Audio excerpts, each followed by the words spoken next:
Bueno, yo creo que la Argentina, después de la recuperación democrática en 1983, está viviendo la transición entre una primera lectura política de lo que fue la represión, que fue la teoría de los dos demonios, que en definitiva es una mirada política de cómo resolver el problema de la represión a partir de la concepción que tenía el gobierno radical, es decir, que paguen las cúpulas y los demás puedan exculparse, hacia una concepción diferente en base a los principios de los derechos humanos. Y entonces surge ahí toda la problemática de lo que son crímenes de lesa humanidad.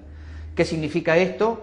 Significa que tiene que haber habido un ataque masivo y sistemático contra la población civil y que tiene que haber habido un común denominador en ese ataque, en este caso el común denominador es la existencia de campos de concentración y la desaparición física de los cuerpos de las víctimas.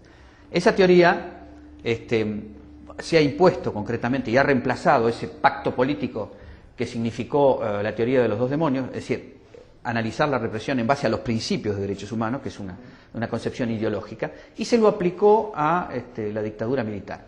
Pero la novedad, y en este caso entra con López Rega, es que los crímenes de la AAA, es decir, crear grupos paramilitares en un gobierno constitucional para eliminar físicamente de manera individual a los opositores, bueno, eso se aplica también.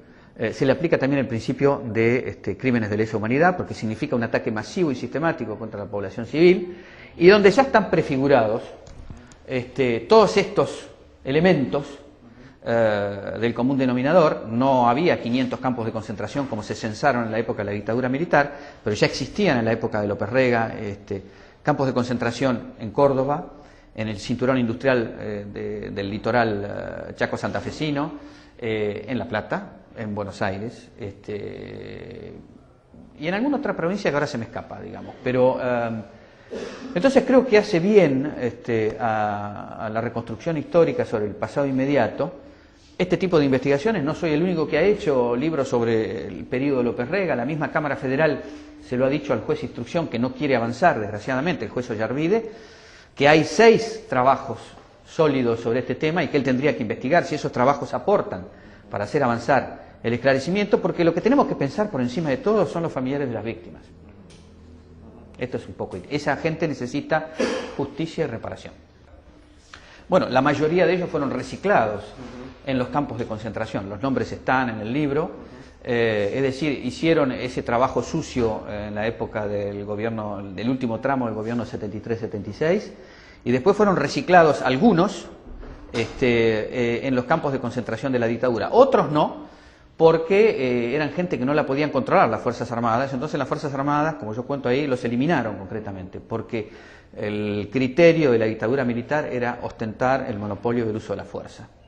Bueno, digamos, como toda nueva generación, es muy difícil empaparse sobre periodos convulsos, porque cualquier Estado que sale de una situación de dictadura tiene que generar una transición y hacia una situación mejor, en este caso de democracia, y la tiene que construir en parte con esas mismas personas que participaron en el periodo negro.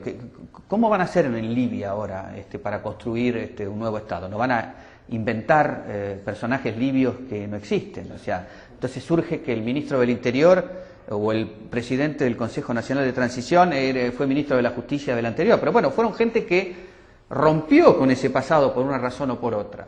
Estamos viendo en la Argentina de que hay jueces que hay uno que se ha dado a la fuga y le van a pedir la captura hoy de la Cámara Federal de Mendoza, que escapó a Chile porque, bueno, cooperó con la dictadura concretamente, y se considera que esa gente cometió delitos al cooperar con la dictadura y tiene que pagar por ello y no pueden ejercer un cargo en la magistratura. Por tanto, es difícil aceptar de cómo se da una transición entre una situación de ilegalidad a una situación de legalidad. Por tanto, creo que para las nuevas generaciones debe ser difícil entrar en los detalles. Además, cuando se goza de una situación de democracia como actualmente, con una cierta bonanza económica, donde todo es mucho más fácil. Y estoy hablando porque yo vivo en Europa y yo creo que la situación, en términos comparativos, la situación en América del Sur es mucho mejor que la que está viviendo en Europa, por más que haya una tradición de respeto de los derechos humanos y que no ha habido dictaduras hace mucho más tiempo, concretamente. No sé exactamente los niveles de conocimiento que tienen de estos periodos convulsos de la Argentina, pero bueno, ahí está el desafío periodístico. Yo he tratado de hacer un libro que sea ameno a la lectura, por más que las cosas que se cuentan son atrocidades, para poder transmitir esos periodos negros de la historia argentina.